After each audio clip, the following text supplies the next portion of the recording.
Hi guys, update lang. January 20 ngayon. Ganito pa rin kasi yung boses ko pero pag ginawa ko tong video na to meaning gumaling na ako. So ito lang yung boses ko kaya hindi ako nakagawa. Hi guys, it's January 27 at kasalukuyan ko vina-voice yung story ngayon.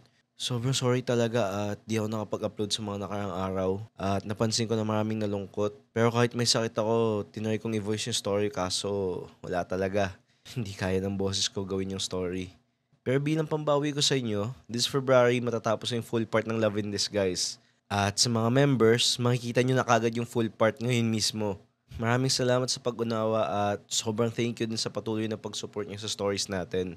Babawi ako sa inyo this February. Promise yan. Salamat ulit at balik na tayo sa kwento.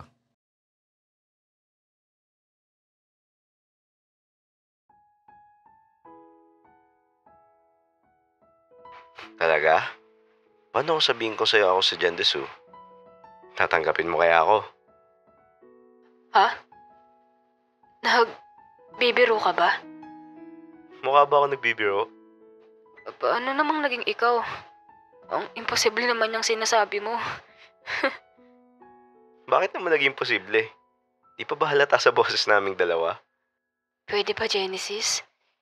Hindi ako nakikipagbiruan. Makipag-usap ka ng maayos. Maayos naman ako nakipag-usap sa'yo ah. Bakit? Ayaw mo malaman na nakipag-usap ka kay Jendiso ng patago habang may tayo? Ngayon nandito naman na. Ngayon lang ako naglakas ng loob sabihin sa kanya to. Nakita ko sa itsura niya yung gulat. Kahit ako nagulat eh. Kating-kating na kasi ako sabihin sa kanya to eh. Di ba mas gusto mo siya kaysa sa akin? Kaya nagawa mong lokohin ako. Nalala mo yung sinabi mong naghihinala ka na iisa kami ni Jendesu? Akala ko nga mahuli mo na ako nun. Galing ko din ba magpanggap? Niloloko mo ko dati pa lang? Sino ba nauna?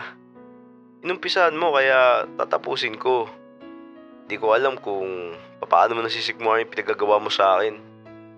Minahal kita ng totoo pero ikaw, niloloko mo lang ako. At talagang sa tropa ko pa.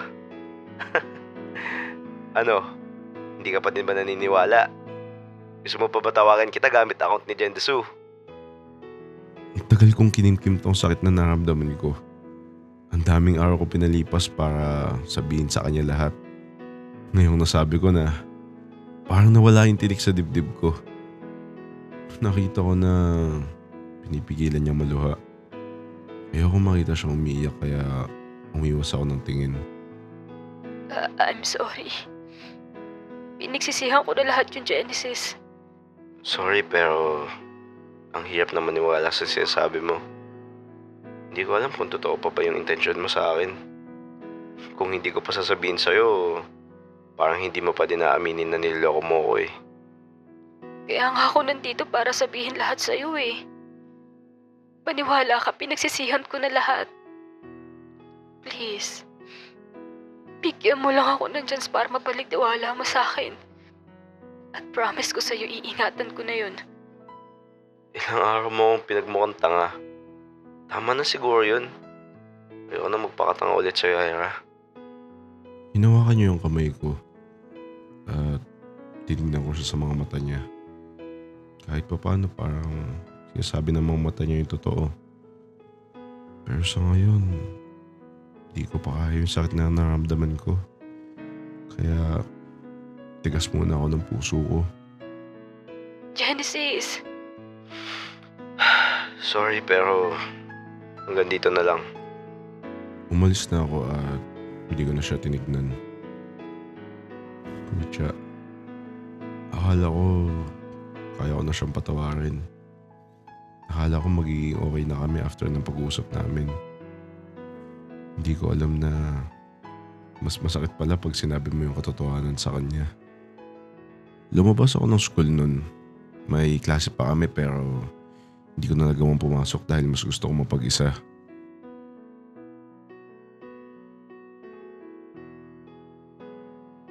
Kanina ko pa tinatawagan si Genesis pero hindi siya sumasagot. Ang akala ko, dumiretso siya ng room pero wala siya dun pagdating ko. Asan ka? Bakit hindi ka pumasok? Hinahanap ka nila, ma'am.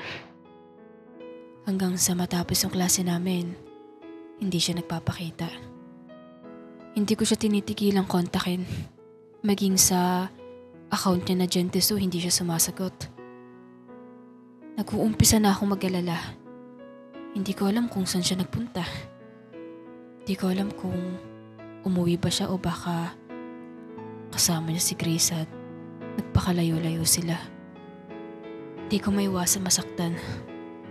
Iniisip ko pa lang na magkasama sila, parang mapapalo na ako sa sobrang sakit. Habang naglalakad ako pa uwi, nakita ko si Grace pero hindi ko nakitang kasama niya si Genesis. Naglakas loob ako lapitan siya para kausapin siya. Grace? Ay, Ira, ikaw pala yan. Nagkita ba kayo ni Genesis? Ha? Hindi. Bakit? May nangyari ba? Nag-usap kami ni Genesis kanina. May konting pagtatalo lang kami. After noon, umalis kagad siya. Kaso nga lang, hindi siya pumasok sa klase namin mula kanina pa. Tingin ko lumabas siya ng school. Akala ko nga magkasama kayo. Ha? Hindi ko siya kasama. Baka umuwi lang siya. Ay, hindi ko din alam. Pwede mo ba akong samahan sa kanila? Sige. Pwede naman. Tara. Nagpunta kami sa bahay nila Genesis. Kumato kami at yung tatay ni Genesis yung bumukas ng pinto. Hi, Tito. Nandiyan po ba si Genesis sa loob? Hindi pa umuwi eh. Hindi ba kayo sabay umuwi nun? Hindi ko po siya nakasabay kanina. Sige, salamat po, Tito. Pasok muna kayo. Antayin si Genesis, pauwi na din yun. Ay, hindi na po, Tito. Balitaan nyo na lang po ako pag nakauwi na si Genesis. Salamat po. Pagharap ko kay Grace, kita ko sa itsura niya yung pag-aalala. Pwede mo pa siyang tawagan? Baka sakaling sagutin niya tawag mo. Sige. Kaso maging si Grace, hindi niya sinasagot ang tawag niya. Hindi rin sumasagot? Hindi niya ba sinabi sa'yo kung saan siya pupunta? Malamang. Magtatanong ba ako sa kanya kung sinabi niya sa akin? Hindi. Sige, una na ako, Grace. Update mo na lang ako pag nakausap mo na si Genesis. At hanggang ngayon, hindi ko pa din siya nakakausap. Kung ano-ano na pumapasok sa utak ko na baka may nangyari ng masama sa kanya. Sana lang nasa mabuti siya. Maaga akong pumasok ngayon. Naglalakad ako sa hallway papuntang school. At sa hindi inaasahan, nakita ko si Genesis at magkasama sila ni Grace. Habang pinagmamasdan sila, pumapatak ang luha ko. Nakita ako ni Genesis pero umiwas din siya kaagad. Genesis! Genesis, sandali lang! Bakit? Saan ka nanggaling? Wala ka na dun. Ano ba? Bakit mo ko iniiwasan? Saan ka nanggaling kahapon? Bakit hindi mo sinasagot mga tawag ko sa'yo? Ano bang kailangan mo? Pwede bang tigilan mo na ako? Di ba ikaw si Gentesu? Sinabi ko sa'yo na hindi kita titigilan. Ano ba pwede kong gawin para patawarin mo? Pinapatawad na kita, Ira. Ano pa bang gusto mong marinig sa akin? Mag-umpisa ulit tayo. Hayaan mong bumawi ako sa'yo. Please lang, huwag mo akong layuan. Maniniwala pa ba ako sa'yo? Kitang-kita ko kung paano mo ako niloloko. At paano mo ako gagawin, Ira. Ilang araw ko tiniis yun. Kung talagang mahal mo ako, hahayaan mo ako. Lumod ako sa harapan niya at tinawakan ang kamay niya. Kahit may makakita, wala akong pake. Ang gusto ko lang magkaayos kami. Genesis, last chance. Sa buong buhay ko ngayon ko lang ginawa to. Tumayo ka. Nakakaya sa iba. Huwag mo akong pahiyain ulit, please lang. Last chance lang hinihingi ko para magkabalikan tayo, Genesis. Sige. Babalikan kita pero sa isang kondisyon. Gagawin mo lahat ng gusto ko.